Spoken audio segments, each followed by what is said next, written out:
अस्सलाम वालेकुम, welcome back to my channel. कैसे हैं आप सब लोग? उम्मीद करती हूँ आप सब लोग खैरियत से होंगे।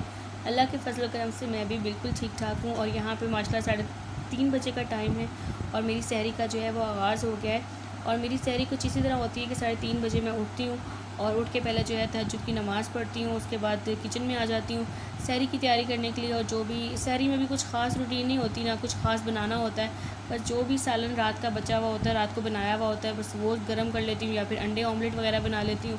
साथ में पराठे बन जाते हैं, चाय और दही होती है। बस इतनी सिंपल सी जो है मेरी सहरी की रूटीन होती है। तो बस आज मैं अपने व्लॉग में आप लोगों के साथ अपनी छोटी सी रूटीन स्टार्ट करूँगी, जो बस थोड़ी सी सहरी की होगी, थोड़ी सी फिर शाम के टाइम की रूटीन होगी। और मैंने जो है वो पूरे रमज़ान में कोई व्लॉग भी नहीं बनाया है और उसके पीछे बहुत सारी रीज़न थी जिनकी वजह से मैं व्लॉग नहीं बना पाई। तो बस आज एक छोटा सा व्लॉग बनाया है। तो सोचा आप लोगों के साथ सारी की सारी रीज़न्स भी शेयर करूं कि क्या क्या चल रहा है लाइफ के अंदर और मैं व्लॉग्स क्यों नहीं बना पाई। पूरे रमज़ान मैंने व्लॉग नहीं बनाया, तो मैं आप लोगों को रमज़ान की मुबारकबाद भी नहीं दे सकी हूँ।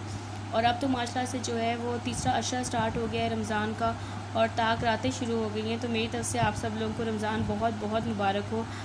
ताक रातें बहुत ज़्यादा मुबारक हो, आखिरी अशरा बहुत ज़्यादा मुबारक हो।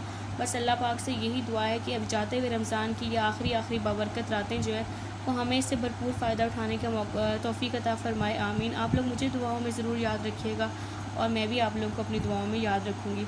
तो बस कुछ इसी तरह हमारी रूटीन चलती है, सुबह सहरी और फिर दोपहर में पढ़ाना वगैरह, फिर शाम को अफ्तारी की तैयारी। वो भी कुछ ज़्यादा नहीं होता, हल्का फुल्का। बस हम जो है ना अफ्तारी करते हैं, 2 लोग हैं, बहुत ज़्यादा अहतमाम क्या करना। मोस्टली तो ये होता है कि बस सालन रोटी बनती है और वही हम जो है ना खा लेते हैं, क्योंकि हल्का फुल्का जो है ना वो ठीक रहता है, इबादत भी ठीक से हो पाती है और तबीयत भी ठीक रहती है। तो अब चलती हूँ जो मेन टॉपिक की तरफ, मेन बात की तरफ, कि मैं पूरे रमज़ान में जो है वो व्लॉग्स क्यों नहीं बना पाई इतना लेट। मैंने एक ही तकरीबन मेरा पहला ही व्लॉग होगा रमज़ान का, ये जो मैं आज बना रही हूँ। तो एक तो बच्चों के एग्ज़ाम्स चल रहे थे, आपको पता है कराची के अंदर फाइनल एग्ज़ाम्स बच्चों के बिल्कुल ईद तक चल रहे हैं। मेरे भी जाकर अब ख़त्म हुए सारे बच्चों के एग्ज़ाम, तो अब मैं कुछ रिलैक्स फ़ील कर रही हूँ, तो इस वजह से सोचा व्लॉग बना लूँ। और दूसरा ये कि जैसे ही रमज़ान स्टार्ट हुआ था, पहले रोज़े को ही मेरे मामू की डेथ हो गई थी। और वो इतनी सडन डेथ थी ना कि कुछ समझ ही नहीं आया। मतलब एक होता है ना कि बंदा बीमार होता है तो एक इंसान मेंटली तौर पे प्रिपेयर होता है कि हाँ इसकी तबीयत ख़राब है, किसी भी वक्त कुछ भी हो सकता है। तो इतनी वो सडन डेथ थी ना कि हाँ कुछ संभल नहीं पाए उसकी वजह से। और उसकी वजह से मेरी अम्मी की तबीयत इतनी ज़्यादा ख़राब थी कि मेरा दिल ही नहीं कर रहा था कोई भी काम करने के लिए। सारे माँ बाप परेशान हो, उनकी तबीयत ठीक ना हो तो कुछ भी करने को दिल नहीं कर रहा होता। तो बस आप सब लोग मेरे मामू की मग़फ़िरत के लिए ज़रूर दुआ कीजिएगा। मेरी अम्मी की तबीयत ठीक नहीं थी, वो जा नहीं पाई उनकी जनाजे पर, तो इस वजह से भी वो बहुत ज़्यादा इस बात को फ़ील करके बैठी हुई थी, उनकी तबीयत बहुत ज़्यादा ख़राब थी। तो मेरी अम्मी के लिए भी ज़रूर दुआ कीजिएगा। तो इस वजह से कोई भी काम करने को दिल नहीं कर रहा था, ना ही कुछ व्लॉग्स वगैरह बनाने को दिल कर रहा था। बस ऐसे ही रूटीन चल रही थी। और सेकंड ये कि मैंने कभी आप लोगों के साथ ये शेयर नहीं किया कि साजिद जो है वो कहाँ पे जॉब करते हैं, लेकिन क्योंकि जो लोग बहुत सारे हमारे साथ जुड़े हुए हैं तो उनको देखकर अंदाज़ा हो जाता होगा। मैं अक्सर अपने इलाके का नाम लेती हूँ, जैसे स्टील टाउन में हम रहते हैं, तो बहुत सारे लोगों को तो अंदाज़ा हो गया होगा कि ये पाकिस्तान स्टील की रिहायशी कॉलोनी है गवर्नमेंट की। तो सारी जो है वो पाकिस्तान स्टील में जॉब करते थे। तो आपको पता है पाकिस्तान स्टील के हालात जो है वो काफ़ी अरसे से किस तरह के चल रहे थे। आज से 4 साल पहले भी तकरीबन 4 साढ़े 4 हज़ार लोगों को जो है वो रिट्रेच कर दिया गया था। और अब जो है रमज़ान से कुछ दिन पहले तकरीबन 1300 और लोगों को रिट्रेच कर दिया गया। और अनफॉर्चुनेटली उसके अंदर साजिद का नाम भी था।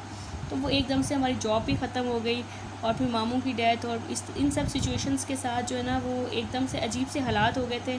दिल बहुत अजीब सा था, कोई काम करने को भी दिल नहीं कर रहा था।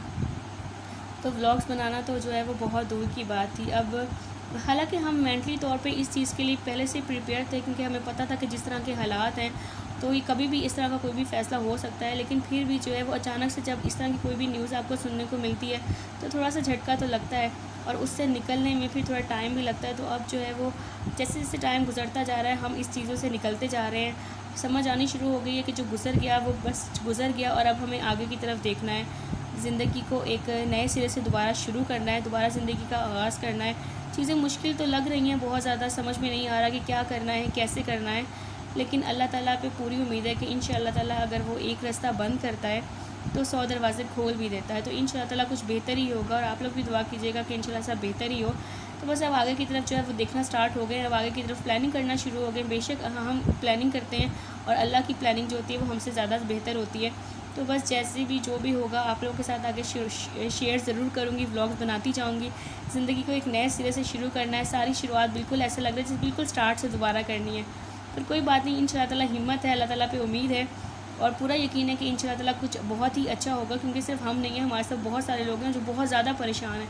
हम तो 2 लोग हैं, अल्लाह ताला खैर करेगा, सर्वाइव कर जाएंगे, पर लोग हैं उनके सब बच्चे हैं, बहुत मुश्किल हालात हैं। सबके लिए दुआ कीजिएगा कि सबको इन मुश्किल हालात से निपटने की जो है तौफीक अल्लाह पाक अता फ़रमाए।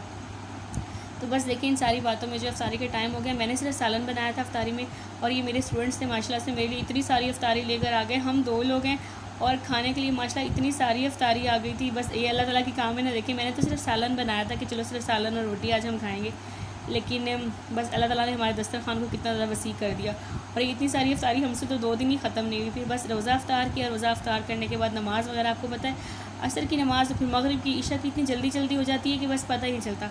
उसके बाद ये मेरा शाम को कुछ ठंडा खाने को दिल कर रहा था, तो शायद ये कुल्फ़ा लेकर आ गए, फ़लूदा शायद देखा चलो ये खाते हैं। और बस इस तरह मेरी छोटी सी व्लॉग मैंने आप लोगों के साथ शेयर किया। कैसा लगा है ज़रूर बताइएगा, दुआओं में याद रखिएगा। आप लोग भी मेरी दुआओं में शामिल रहेंगे। इंशाअल्लाह फिर व्लॉग बनाऊँगी, तब तक के लिए इजाज़त दीजिए और अपना बहुत ज़्यादा ख्याल रखिएगा, दुआओं में याद रखिएगा। अल्लाह हाफ़िज़।